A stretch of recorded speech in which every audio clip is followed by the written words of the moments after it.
વડાપાવ વાળા માસી જૂનો ફોન પડે તમારા પાસે? લાવો જૂનો ફોન લાવો. લો આ નવો ફોન નથિંગ નો નવો ફોન વાપરો. લો આ જૂનો બધો નાખી દેવા. લાવો લો માસી જૂનો ફોન પડે?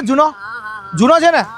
લો આ નવો ફોન પકડો. લાવો જૂનો ફોન પડે તમારા પાસે? લો આ વિવો નો નવો ફોન વાપરો. લો વાપરો કમ્પ્લીટ. હા ભાઈ, જૂનો ફોન આપીને નવો ફોન લઈ જાઓ અડધી કિંમતમાં. ભલે તમારો ફોન તૂટલો હોય, 2 ટુકડા થયા હોય ને તો પણ ચિંતા નહીં કરવાની, તમને નવો ફોન મળી જશે અને સાથે પ્રીમિયમ ગિફ્ટ પણ મળવાની છે. અહીંયા Vivo V60 21,000 માં, Vivo X300 47,000 માં, Oppo Reno 15C 21,500 રૂપિયામાં, Oppo Reno 15 Pro Mini 41,000 માં, Mi Note 15 Pro 19,000 માં, Mi Note 15 માત્ર 15,000 માં, Realme 16 Pro 19,500 માં, નથિંગ ફોન 3 50,000 માં મળી જવાનો છે ભાઈ. Talk time mobile Valentine day ની ધમાકેદાર ઓફર લાયા. તમારું ભાઈ તૂટેલું ડીલ એક્સચેન્જ માં આપશો ને તો કશું નહીં આવે, પણ તૂટલો ભાંગલો ફોન હશે ને તો તમને એક્સચેન્જ માં નવો ફોન આપશે અડધી કિંમતે. ભારતના કોઈ પણ શહેરના રહેવાસી હશો તો પણ તમને ફોન મળી જશે સરળ હપ્તેથી, 0 ડાઉન પેમેન્ટ અને 0 ઇન્ટરેસ્ટ માં. ઓફરમાં કેશબેક, ગિફ્ટ, એક્સચેન્જ અને અપગ્રેડ ની કિંમતનો સમાવેશ કરીને ઇફેક્ટિવ પ્રાઇસ આપેલી છે. 14 ફેબ્રુઆરી સુધી જ છે, પહોંચી જ જજો.